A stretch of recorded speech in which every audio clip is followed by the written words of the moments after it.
Como é que foi a tentativa de assalto junto com o seu sobrinho? Foi em Niterói essa? Foi em Niterói, num bairro chamado Camboinhas. Uma segunda-feira, à noite, por volta de meia-noite, nós tínhamos terminado um jantar de família num restaurante, que era aniversário do patriarca da família.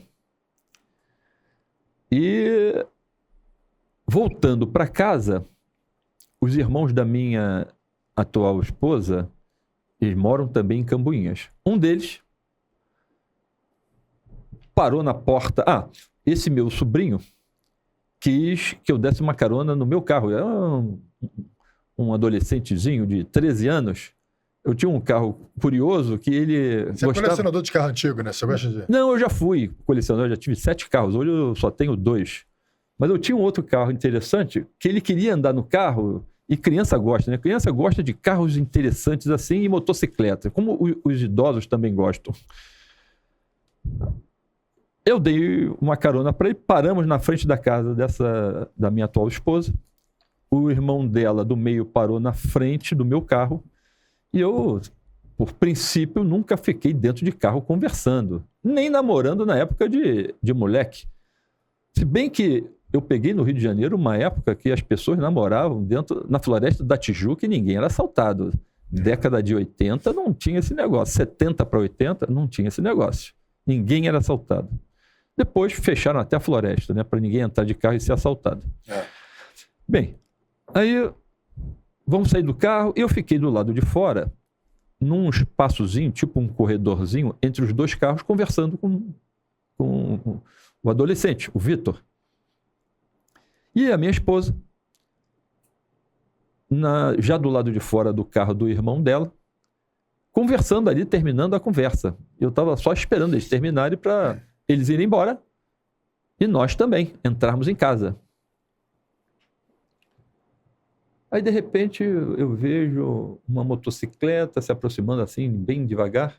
É uma avenida, embora Camboinhas é um bairro que parece um condomínio grande. Uhum. É uma avenida grande, mas tem um canteiro largo no meio.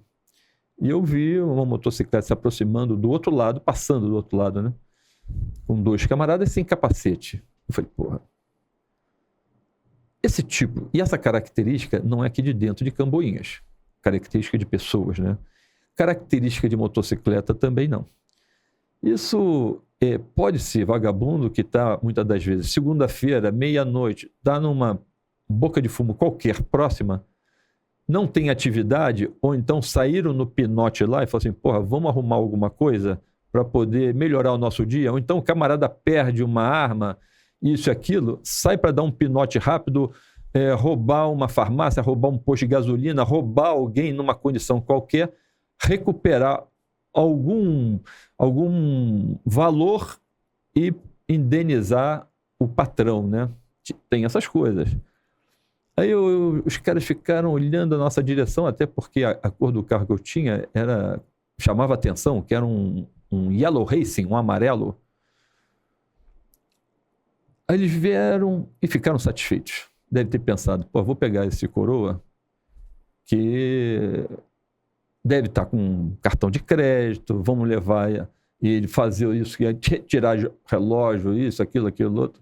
Vamos fazer um ganho geral, uma festa aqui. Aí eles passaram, mais adiante tinha um retorno, eles fizeram um retorno, mas eles estavam ainda se assenhorando da situação para ver quem que estava dentro do outro carro. Porque o outro carro era um carro grande, tipo um jipão, isso filme. Falei, porra, não sei quem está ali dentro do carro, então a gente precisa passar perto devagarzinho para poder reconhecer e saber, na hora de parar, se isso é ou não é um risco para a gente. O vagabundo não quer perder, ele quer ter vantagem. Quer te submeter, quer te surpreender, mas quer ter vantagem, não quer perder. Aí eles passaram e olharam para mim, eu estava do lado de fora, cumprimentaram. Opa, opa! Mais à frente, outro retorno, pegaram novamente e voltaram. Eu falei assim, é assalto. E ali, a minha esposa não tinha percebido ainda Isso daí, porque primeiro ela estava atrás de um carro conversando com o irmão. Além disso, ela não tinha talvez a manha, porque policial é diferente daquele pessoal que eu já falei aqui uma vez, que está lá na altitude, 1.712 metros, acha que o policial ele não tem faro, ele acha que o policial não é capaz de definir uma fundada suspeita, como se fundada suspeita fosse objetiva, digo, subjetiva, e não é. São ações e percepções objetivas. A fundada suspeita, na marca, é isso. Não é porque está mancando. Não tem nada disso. Porque é racista, porque é preconceituoso. É engano. Eles estão querendo construir uma expressãozinha para poder explicar os motivos pelos quais eles têm. Então, eu olhei os caras e falei assim, é vagabundo isso daí. Aí eles contornaram novamente, aí eu falei pro meu afilhado, sobrinho, Vitor, vai para trás do carro do seu pai e avisa para eles não saírem do carro. Aí nisso a minha esposa deve ter percebido também, ficou ali sem saber exatamente o quê. E eu já estava com a arma na mão, ao lado do corpo. Da onde eles vinham, não viria a arma. Pararam na motocicleta, a moto vinha andando, aí fez aquela parada brusca na minha frente.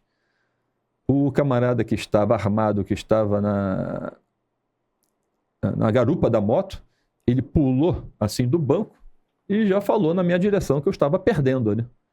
Eu já esperava que ele fosse anunciar o assalto e naquele momento ele, quando veio na minha direção, de arma em punho, eu já fiz logo algumas quantidades de disparos na direção dele, porque se vai ter excesso ou não é outra questão. Eu só não quero morrer. Porque na guerra, mantenha-se vivo. Essa aqui é a lógica. No caso, a polícia militar vai perder um soldado. É um setor de radiopatrulha que vai ser baixado. Porque uma patrulha não roda com um policial apenas. Se morre um soldado numa patrulha, uma radiopatrulha, essa patrulha é baixada. É um setor que fica baixado, é uma quantidade da nossa sociedade que perde o direito à segurança pública. E você não consegue repor esses recursos humanos da noite para o dia. Às vezes você não consegue ao longo de um ano. E as unidades têm diversas dificuldades para poder manter seus efetivos. Então, já fiz logo uma quantidade de disparos nele. Ele fez uns 2 disparos na minha direção, lógico, né? Quando ele sentiu que não dava para ele bancar, ele tentou correr, mas caiu. Porque possivelmente perdeu pressão.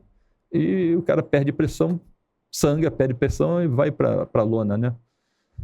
E o da moto? O da moto zarpou, foi embora, acelerando. Porque a amizade aí acaba na hora, né? Quando ele foi preso depois. Porque quando ele viu que os estampidos estavam acontecendo, ele percebeu, logicamente, o seguinte, olha, não deu certo. Porque a quantidade de disparos não poderia ser razoável para o tipo de roubo. Deve ter tido reação de alguém, né? Aí ele zarpou. E eu, quando fui para a rua perseguindo o outro até ele perder pressão, o camarada já estava a uns 70, 100 metros de distância, né? Não dá para fazer mais nada. Nem que eu quisesse persegui-lo, né?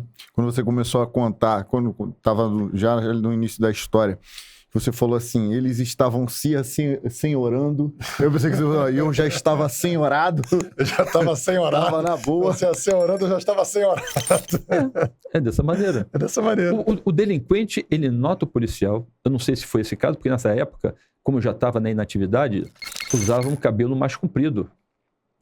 Então ele falou assim, deve ser um músico qualquer.